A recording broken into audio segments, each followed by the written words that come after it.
What's going on, everyone? Levi here. Hope you guys are doing well. So in the description is going to be the video for how to prep your board for an epoxy pour. We're going to keep going, and I'm going to show you 4 easy steps on how to pour the epoxy. Step 1, you're going to see me sealing the edges, and I'm going to talk a little bit more about why it's important to seal the edges. Step 2, I'm going to show you how to know how much epoxy to use. Very, very easy. Step 3, we're going to talk about mixing the epoxy, and then step 4, we're just going to simply pour the epoxy. And you'll also see me popping bubbles in the epoxy with the heat source. So let's get into it, and let me know if you have any questions in the comments below. All right, guys, you saw me seal the edge of this slab. If we don't seal the edge of the slab, what happens is epoxy starts seeping into the pores of the wood, and that releases air bubbles. So we're gonna have to fight air bubbles all alongside the edge of the slab. Ideally, you would wanna wait until the epoxy is tacky to the touch before you pour it. I had something come up yesterday while I was working on this. I wasn't able to pour it while the epoxy was tacky, so the next best thing is take some sandpaper, 220 grit, 320 grit, somewhere in there, rough up the epoxy so that the new epoxy has something to grab onto. If you do not rough it up, it is not going to adhere very well to the board, and it could completely break off from the slab.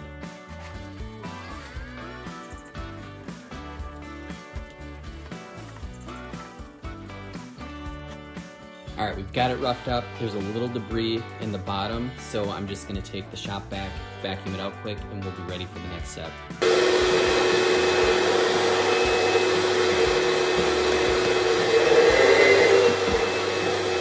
All right, everyone, next step, I'm gonna show you how to know how much epoxy you need. You don't wanna just mix up a random amount of epoxy. You need to actually calculate it out and figure out what you need. So step 1 is we're gonna measure the empty space in the mold. We know that this is a 16-inch long mold, so our length is gonna be 16 inches. I measured the thickness of the slab. The slab is 1.25 inches thick, so 16 inches long, 1.25 inches thick. Now we need to measure our width, the width of the void. So I'm gonna take a tape measure. I'm gonna do that now.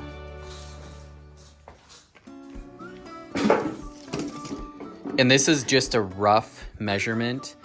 Our widest is gonna be 6 inches. The most narrow is gonna be 5.5. So we're just gonna call this 6 inches. You want to overestimate just a little bit because you're gonna have voids in the back here where the epoxy is gonna flow through. So we're gonna call it 6 inches wide. So here's what we do. We're gonna go to Superclear's website, superclearepoxysystems.com. I'm gonna have a link in the description, so click on that link. You're gonna go to support, and you're gonna click epoxy resin calculator. Let that load. Okay. We're gonna go to rectangle project, and we've got that right here. So we know our length is 16 inches.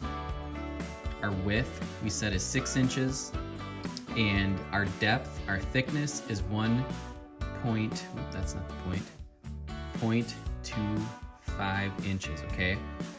We've got our numbers in, we're gonna click calculate, and it tells us that we need 66 ounces for this pour. All right, we've got our part A, and we've got our part B. This is a 2-to-1 ratio, 2 parts of part A, 1 part of part B. So just for the sake of easy math, we're gonna do 60 ounces on this pour. We're still gonna end up with a final product of over 1 inch thick, which I'm very okay with. So we're gonna take our mixing pail, 2.5 quart mixing pail, and we're gonna, I like to start with part A. I'm gonna fill part A up to 40 ounces. So that's the first step.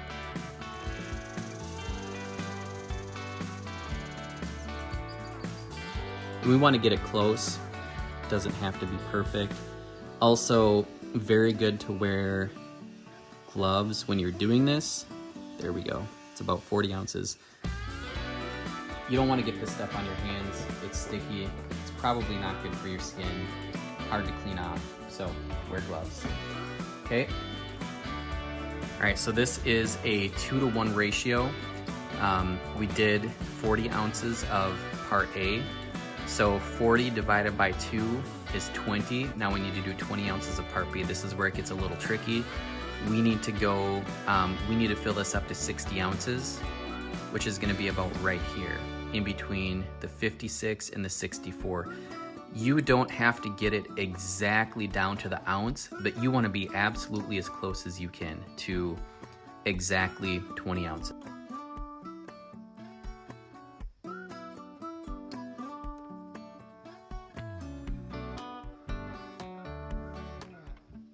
So close, right about there.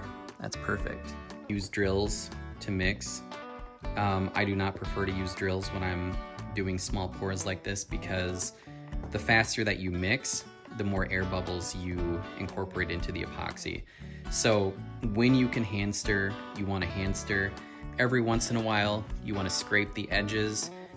Keep the stirring to a pretty good pace, but you don't have to go crazy. And if you go too fast, you're gonna start spilling it over the edge anyway. I'm gonna mix this up fully. I'm gonna go for about another 2.5 minutes, and then we'll be back to putting in the color. All right, next step, we've got to choose the colors. This is 7 of probably over 100 colors that I have available. I'm on a run of blue pours right now. I'm all sold out of blue boards, so we're gonna do another blue pour.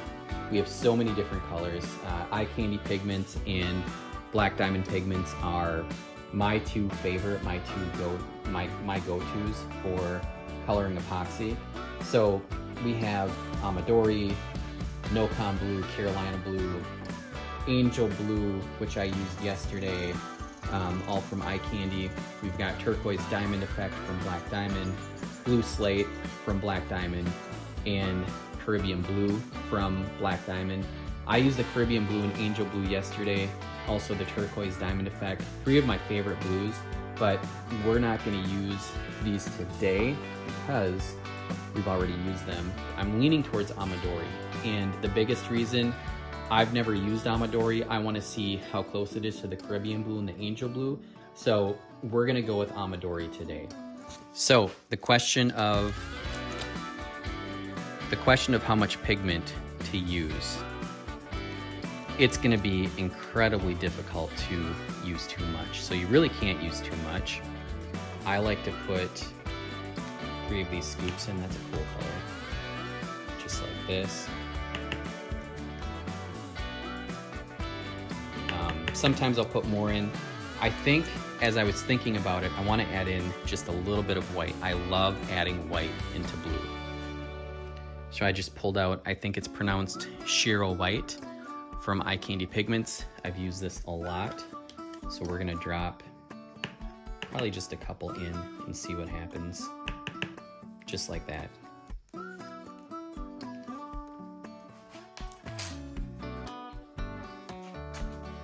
When stirring, I like to start out with really small, tight circles. Otherwise, what happens is you just push it all to the edge.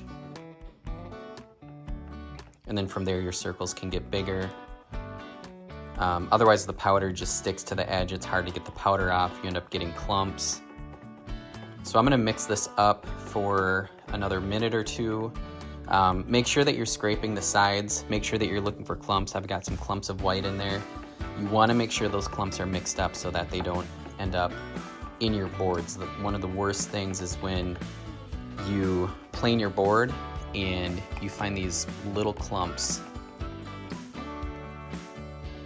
in your board and you can't get them out unless you plane it way thinner than what you want to.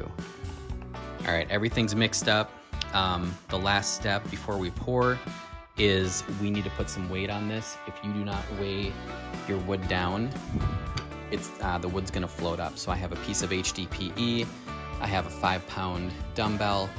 I got this dumbbell from a store called Five Below. It was literally $5. I could care less if I get epoxy on it. It scrapes off, it's not a big deal. Weigh your board down with something. If you need HDPE, reach out to me. I have a small stash of it that I can sell. I can ship anywhere in the United States. Next up is one of the most satisfying parts. We're gonna pour the epoxy.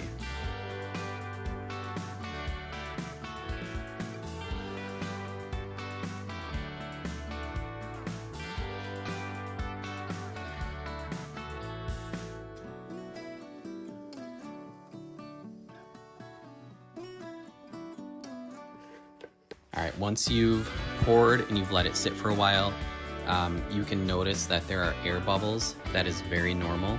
So you're gonna use a heat source. I like to use either a torch or I'll also use a heat gun, and we're just gonna run the heat over the top of this and the heat will pop the bubbles.